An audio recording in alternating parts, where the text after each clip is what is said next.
new details about the improvised weapon that may have been used. Bulger was an infamous mobster, of course, who once helped law enforcement. And now two sources tell NBC News they're looking at a fellow inmate with Mafia ties who might have participated in the killing. The question this morning, who killed Whitey Bulger, the notorious mob boss turned FBI informant, then longtime fugitive, dying as violently as he lived? NBC News confirming with multiple law enforcement officials, authorities now believe Bulger was beaten repeatedly with a lock and a sock. The brutal attack taking place inside the 89-year-old's cell, just hours after he arrived at this West Virginia prison. Citing individuals briefed on the attack, the Boston Globe revealing investigators now eyeing two of Bulger's fellow inmates as potential suspects.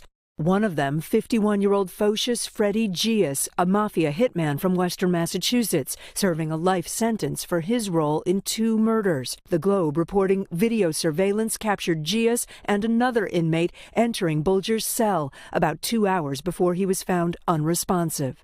He was just as much of a killer and a cold person as Whitey Bulger. Geas ended up behind bars only after his friends gave him up to the feds, perhaps a reason to rub out Bulger, who for years sent rival Mafia members to prison as an FBI informant, all while his own criminal enterprise grew. He hates rats, and Whitey is the king of all rats, and that's why Freddy would want to kill him. Geas' attorney says he spoke to his client just days before Bulger's killing. He is in there for murder, so I wasn't completely surprised that he would be alleged to be involved in another murder, but I don't have any particular firsthand knowledge that he was involved. According to Kelly, Geas had talked to him about Bulger in the past. He certainly knew who Whitey Bulger was and, his reputation for being an informant. This morning, no charges have been announced in the case, and two sources tell NBC News Geas is just one of several potential actors in the killing.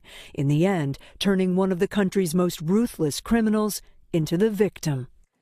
So while we're getting a better picture of what happened to Bulger, there is still one big mystery that remains. Why was he transferred to the West Virginia prison in the first place? And why was he placed in the general population? His death at that notoriously violent facility is the third in 7 months, guys. They're supposedly very understaffed there. A lot of people wondering if this was an accident waiting to happen. I think they could just look at the papers and figure out who ordered it. You would think. Yeah. We'll probably being find out. investigated. Yeah. Kate Snell, thank you.